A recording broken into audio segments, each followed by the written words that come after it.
Halo, assalamualaikum warahmatullahi wabarakatuh. Selamat datang di channelnya Pekerja Migran Indonesia. Kali ini channel ini akan membahas tentang masalah scammer telepon atau penipuan telepon yang kemarin sempat beredar di sosial media, khususnya di grup-grup BMI Hong Kong. Nah, tentu hal ini menarik banget untuk kita bahas karena ini juga menyangkut PRT asal Indonesia sebagai pelakunya, ya. Dan sekali lagi, ini adalah bentuk dari pelajaran kita semuanya. Jangan sampai kita kena tipu ataupun jangan sampai kita menipu seperti kasus ini. Nah, kasus ini adalah melibatkan dua orang. Si korban adalah orang Hong Kong itu sendiri, dan tentu si pelaku adalah orang Indonesia satu, dan juga pelakunya juga orang Hong Kong itu sendiri. Nah, apa sih scammer itu? Scammer itu adalah penipuan melalui internet atau jaringan internet atau telepon, hingga si korban ini akan dirugikan baik secara materi ataupun data-data di HP Anda. Nah, contohnya ini ada juga telepon yang masuk ke HP Anda. Halo Mbak, Assalamualaikum. Selamat ya Mbak, saya dari pihak ini. Anda telah menang undian sebesar 100 juta dolar Hong Kong. Nah, dengan syarat Anda harus memberikan uang muka dulu. Silakan Anda dengan transaksi ke bank ini gitu. Nah, itu banyak banget kita jumpai ya, banyak banget kita dengar dari curhatan kawan-kawan atau mungkin Anda sendiri yang mengalami hal seperti tersebut. Apakah Anda melakukan? Tentu nggak melakukan. Karena apa? Nggak mungkin, ya. Ini yang pertama. Kemudian juga ada telepon yang dimana si penelpon ini minta kiriman uang yang mengaku saudara Anda, mungkin suami Anda, anak Anda. Nah, tujuannya adalah untuk menipu secara materi. Kemudian ada juga link-link yang masuk ke email Anda, link-link yang masuk ke YouTube Anda, ataupun ke Facebook Anda, Messenger Anda, WA Anda. Nah, fungsinya link ini adalah ketika Anda buka ini akan meminta email Anda, password Anda. Nah, ini bisa berbahaya juga terhadap data-data di HP Anda. Jadi, Anda harus berhati-hati ketika ada link-link yang Anda curigai meminta password Anda, email Anda. Jangan sampai Anda membukanya. Kalau bisa dihapus saja, ya itu saran saya. Nah, oke.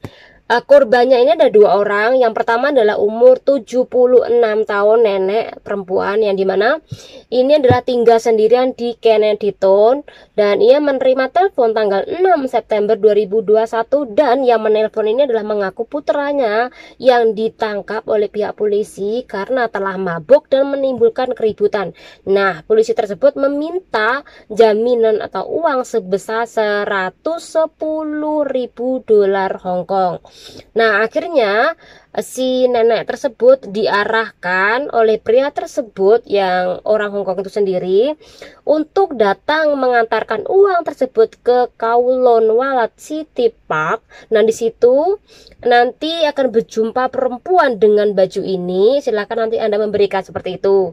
Nah, kemudian tanggal 22 September 2021, si nenek ini baru menyadari ketika ia ketemu sama putranya bahwa ia telah kena tipu sebesar 110.000 dolar Hong Kong, atau sebesar hampiran 200 jutaan. Ini yang pertama. Kemudian yang kedua adalah nenek juga yang berumur 81 tahun. Ini hampir sama sih modusnya. Yang menelpon adalah si anaknya juga. Kemudian meminta uang sebesar 100.000 dolar Hong Kong. Nah, untuk transaksinya tetap sama, yaitu ketemu di Kowloon Park tadi. Nah, jadi yang mengambil uangnya ini adalah Mbak Indonesia atau PRT Indonesia yang kerja di Hong Kong selama 20 tahun.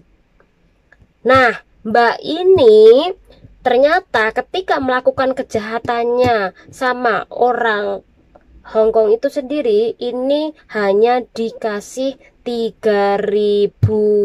Jadi si orang Hong Kong menipu orang Hong Kong itu mendapatkan hampir 200 210.000 dolar Hongkong, mbaknya ini hanya dikasih 3.000 untuk mengambilkan uang tersebut.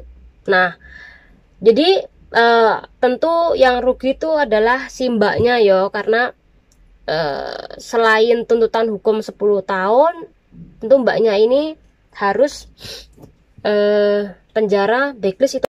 Nah, proses melalui penipuan telepon ini adalah si orang Hongkong ini atau pelaku ini, orang Hongkong ini menelpon nenek dua tadi.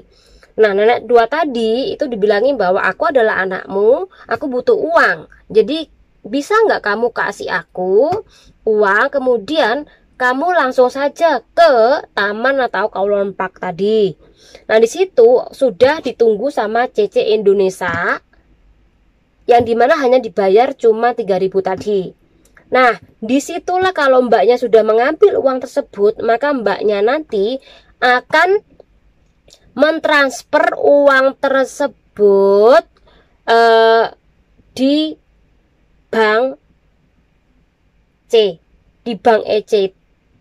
Nah, mentransfer mbaknya itu melalui toko penukaran uang, bukan langsung datang ke banknya. Kalau datang ke banknya, secara otomatis bank tersebut curiga. Namun mbaknya ini diarahkan untuk melalui toko penukaran uang untuk mentransfer ke bank tersebut milik si pelaku. Ya, jadi itu prosesnya. Lumayan itu ya, lumayan bagus juga nih taktiknya ya. Nah, jadi di dalam hal ini mbaknya bisa dijerat 10 tahun penjara. Nah, kok bisa sih ketangkep? Ya jelas bisa dong, karena di taman juga banyak CCTV. Di CCTV itu dilihat di mana tempatnya. Secara otomatis masuk di dalam taman itu ada CCTV. Nah, tanggal ini jam segini, disitulah nanti ada baju warnanya apa, ditanyain sama si neneknya, bener nggak ini? Iya betul. Nah, dari situ kita CCTV melihat wajahnya mbaknya, kemudian bajunya mbaknya apa. Oh, udah ketahuan nih, dari wajah kan udah ketahuan. Oh, ini namanya ini tadi di komputer ya.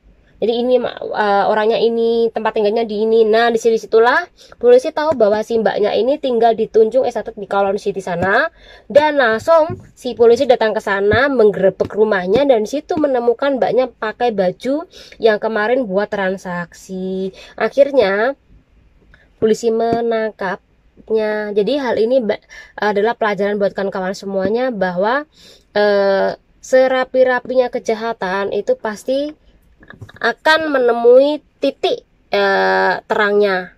Dan ini adalah dua kasus yang dimana memang udah nggak asing lagi di Hong Kong. Hong Kong sendiri banyak banget kasus-kasus seperti itu yo. Jadi hal seperti ini seharusnya menjadi pelajaran ya.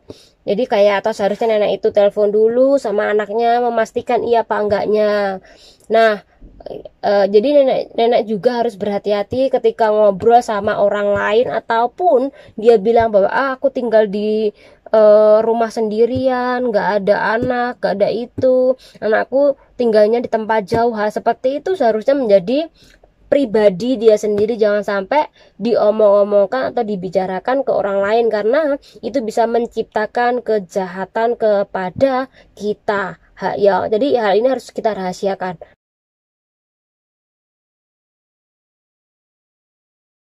Oke, itu aja. Semoga menjadi pelajaran kita semuanya. Wassalamualaikum warahmatullahi wabarakatuh.